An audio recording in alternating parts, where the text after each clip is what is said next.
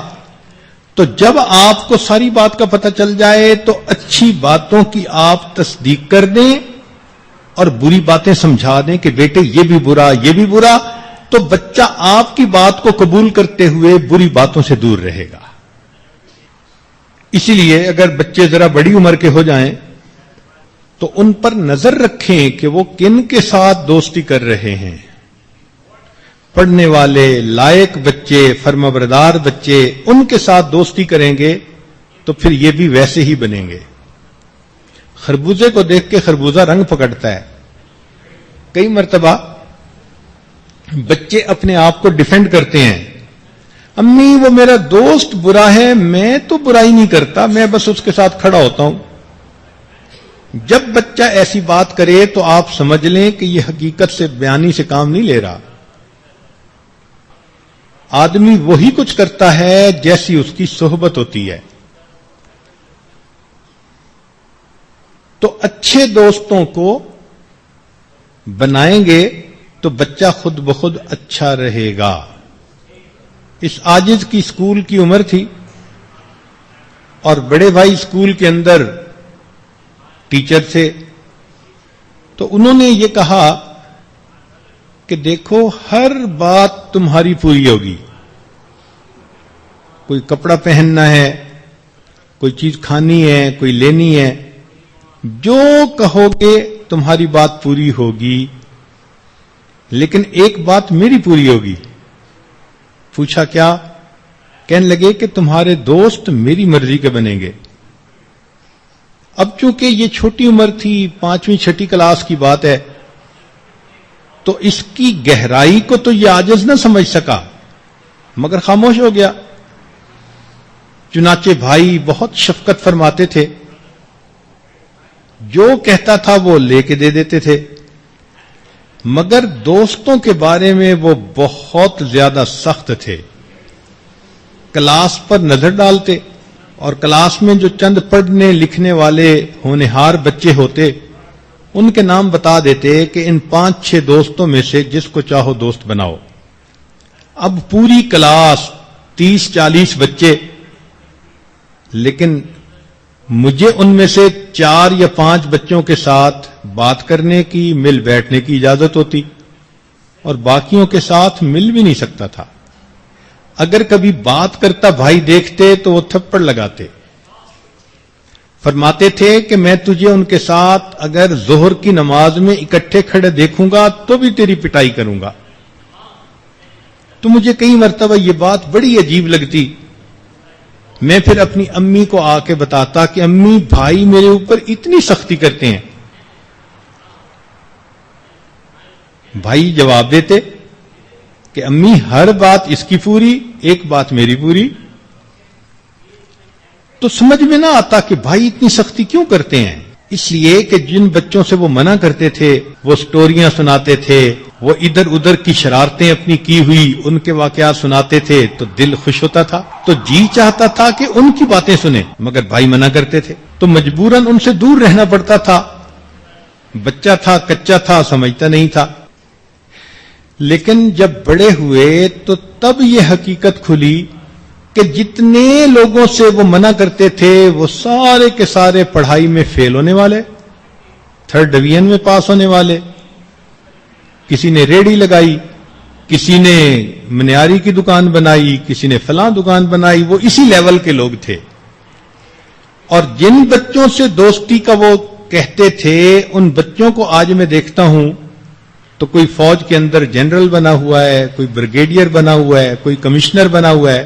اب احساس ہوتا ہے کہ بھائی نے ایسے لوگوں کی دوستی سے بچا کے میرے اوپر کتنا بڑا احسان کیا. اس لیے کوئی دن ایسا نہیں کہ میں ان کے لیے اللہ کے ہاں بلندی درجات اور بخشش کی دعا نہ کروں. تو اسی طرح ماں باپ کو اپنے بچوں کو اچھے دوستوں سے دوستی کروائیں اور برے دوستوں کی دوستی سے بچائیں. 12واں نقطہ کہ اپنے بچوں کو ادب سکھائیں.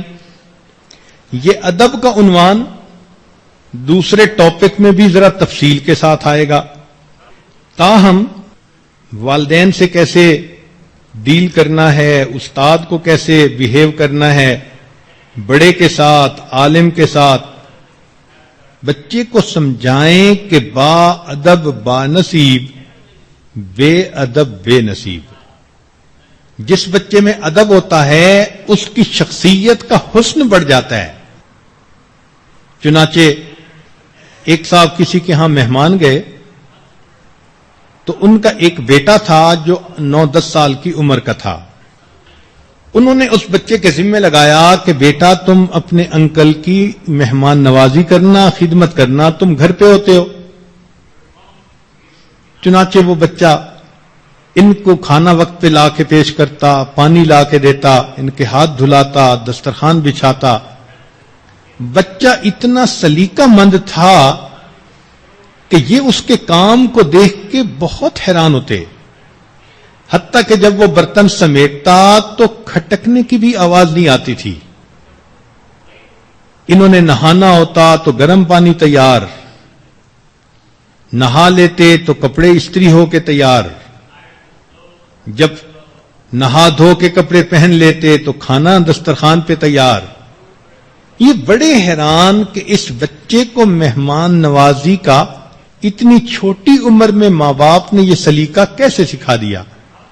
تو یہ چاہتے تھے کہ میں اس بچے سے ذرا تفصیل پوچھوں، لیکن وہ بچہ کسی کام مقصد کی خاطر ان کے کمرے میں آتا اور جیسے ہی کام مکمل ہوتا فوراً چلا جاتا، رکتا نہیں تھا. تو ایک دن انہوں نے ارادہ کیا کہ آج میں اس بچے سے ذرا تفصیلی بات کروں گا. تو بچے نے آ کے دسترخوان بچھایا اور کھانا لا کے رکھا، اور جب رکھ کے جانے لگا تو انہوں نے اس سے بات چھیڑنی چاہی. تو جلدی میں انہوں نے کہا کہ بچے تم سب سے بڑے ہو، کیونکہ ان کے اور بھی بچے تھے. تو جب مہمان نے یوں پوچھا کہ بچے تم سب سے بڑے ہو، تو کہتے ہیں کہ وہ بچہ شرما سا گیا اور پیچھے ہٹا اور کہنے لگا کہ انکل سچی بات تو یہ ہے اللہ سب سے بڑے ہیں، بہن بھائیوں میں میری عمر زیادہ ہے. وہ کہتے ہیں کہ بچے کی اس بات نے میرا دل مو لیا کہ میں نے تو جلد بازی میں یوں کہا کہ بچے تم سب سے بڑے ہو، لیکن بچے کی پرسپشن دیکھیے کتنی باریک بینی تھی اس کے اندر کہ آگے سے جواب دیتا ہے انکل سچی بات تو یہ ہے اللہ سب سے بڑے ہیں، بہن بھائیوں میں میری عمر زیادہ ہے. چنانچہ اسی طرح کا ایک مضمون حدیث مبارکہ میں بھی آتا ہے کہ سیدنا صدیق اکبر رضی اللہ عنہ کی عمر نبی علیہ الصلوۃ والسلام سے 2 سال کے قریب چھوٹی تھی، لیکن تاریخ میں یہ بھی آتا ہے کہ بڑی تھی. تو جس روایت میں یہ آتا ہے بڑی تھی، اس میں آتا ہے کہ نبی علیہ الصلوۃ والسلام نے ان سے پوچھا کہ کیا تم مجھ سے بڑے ہو؟ تو صدیق اکبر رضی اللہ عنہ نے فوراً جواب دیا، اے اللہ کے نبی، انت اعظم و اکبر و انا اسن، آپ بڑے ہیں اور رتبے والے ہیں، عمر میں میں زیادہ ہوں. تو یہ گفتگو کا انداز انسان کی شخصیت کے اندر حسن پیدا کر دیتا ہے. اللہ تعالی ہمارے بچوں کو با نصیب با ادب بنا دے. وآخر دعوانا ان الحمد للہ رب العالمین. تھوڑی دیر کے لیے مراقبہ کر لیجئے، پھر دعا کر لیتے ہیں. آنکھوں کو بند کر لیجئے، سر کو جھکا لیجئے. دنیا اور جو کچھ دنیا میں ہے اس سے ہٹ کٹ کے اللہ رب العزت کی یاد میں ڈوب جائیے. انسان جب اپنے اندر جھانکتا ہے اسے اپنی اصل تصویر نظر آتی ہے. اپنے من کے دریچے کو کھولیے، اپنی اصل تصویر کو دیکھیے. ہوا و حرص والا دل بدل دے، میرا غفلت میں ڈوبا دل بدل دے. بدل دے دل کی دنیا، دل بدل دے خدایا، فضل فرما دل بدل دے. گناہگاری میں کب تک عمر کاٹوں، گناہگاری میں کب تک عمر کاٹوں. بدل دے میرا رستہ، دل بدل دے.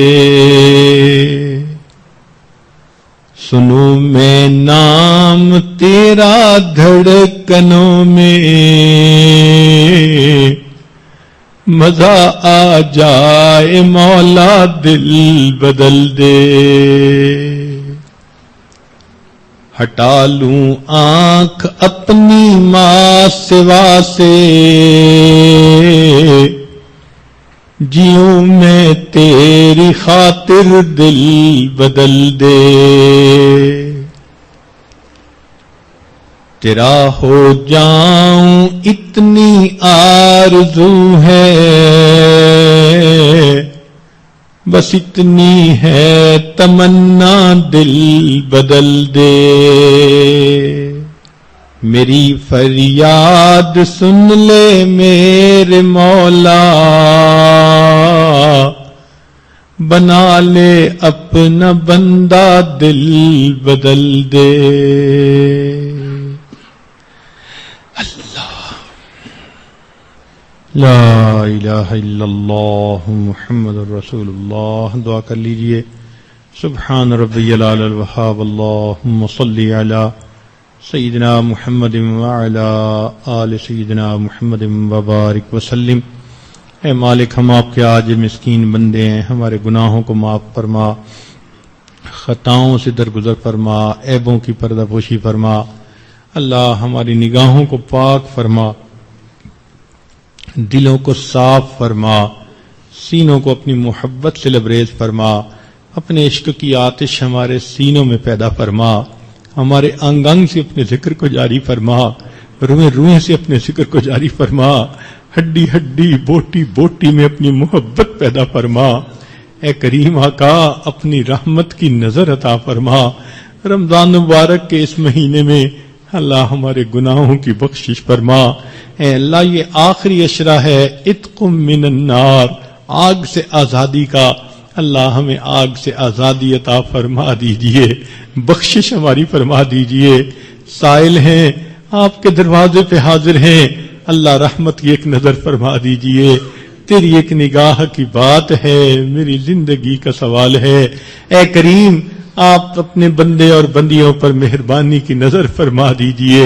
اللہم انا نسألک الجنہ ونعوذ بک من النار. اے اللہ ان عورتوں کی دلوں کی نیک مرادوں کو پورا فرما، ان کی اولادوں کو نیکوکار بنا، فرما بردار بنا، ماں باپ کی آنکھوں کی ٹھنڈک بنا، بگڑی ہوئی اولادوں کو نیکی کی توفیق عطا فرما۔ میرے مولا ان عورتوں کی جو بھی پریشانیاں ہیں ان کو دور فرما، نیک مرادوں کو پورا فرما، ان کا چل کے آنا قبول فرما۔ اللہ اس رمضان کی مبارک مجلس میں اٹھنے سے پہلے ہم سب کی مغفرت فرما۔ صلی اللہ تعالی علی حبیبہ سیدنا محمد و آلہ و اصحابہ اجمعین برحمتک یا ارحم الراحمین۔